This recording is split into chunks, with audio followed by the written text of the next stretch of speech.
Welcome back to the Plays with Cars YouTube channel, another episode of Project Porsche.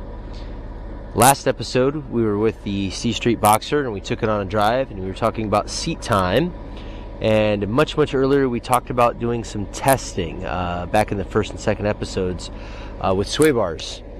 Well, I am out here at a nice empty deserted lot where I can do some circles, and no, not donuts, actual circles. If any of you have read the book The Unfair Advantage by Mark Donohue, the late American racer, multiple time SCCA Trans Am champion, International Race of Champions champion, Formula One driver, Le Mans driver, you name it, he did it. He wrote a book when he had some downtime before he was tragically killed. And in his book, he talked about how the unfair advantage was testing, and building to the rule book.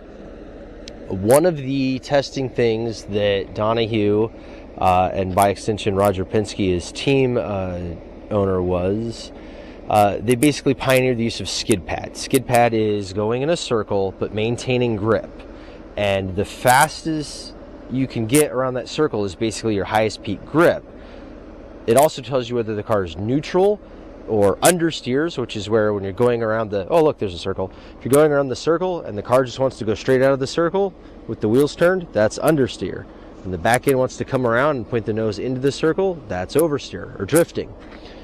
So what we're going to do is, we've got Project Boxster out here. It's a big enough lot for a skid pad. It's cleared off. Looks like quite a few people have tested out here before.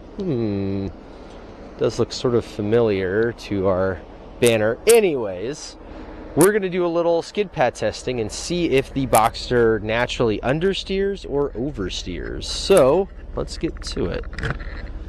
We'll pop you guys up there again. Everybody see all right? Okay, let's try this.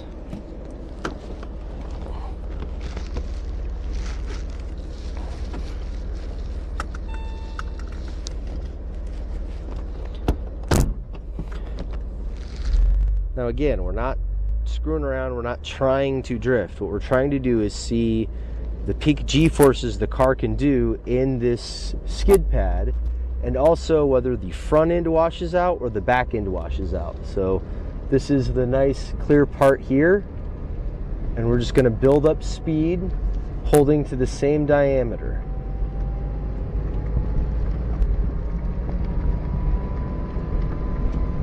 $15.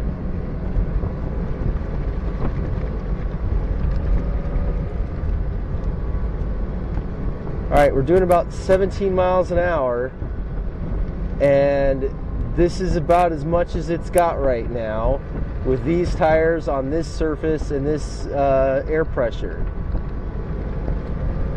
If I give it any more, you see the circle gets wider. It's the nose of the car that's washing out. We have understeer, a lack of front grip. Do it again. Ready? See, we're way over here. Did you see how the car went straight out of the circle and we ended up wider out? Now, let's go the other direction, see what the other direction does. Ready? All right.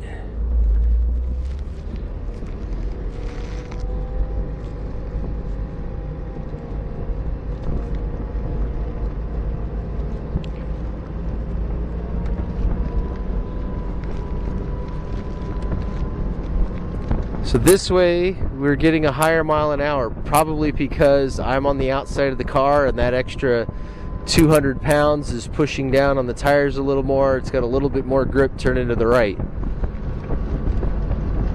But same thing, if I get on it, did you see how he kind of came out of the circle? We'll exaggerate it, ready? See? Out of the circle. So that's how we know we need a front sway bar. We're pushing out of the corner, we are understeering, we don't have enough front end grip. So we're going to put the bigger front sway bar on the car, along with obviously the autocross tires and all that other stuff. But I think that's where we're going with chassis dynamics. Now obviously this isn't too scientific. It's not a 100-foot skid pad or something like that. I don't have cones set up. I don't have any of my data logging stuff with me.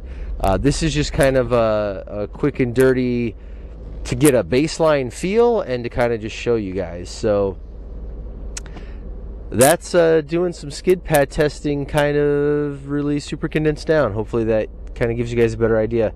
Later on this year, when we get into actual autocross season, when we have a nice surface that's not like covered in schmutz, and the right tires on the car and all that stuff, we will like stay after on one of the race days and set up a skid pad and actually do like measured stuff and do a whole nother episode on it. So, but that's still to come. Until then, this has been Project Porsche.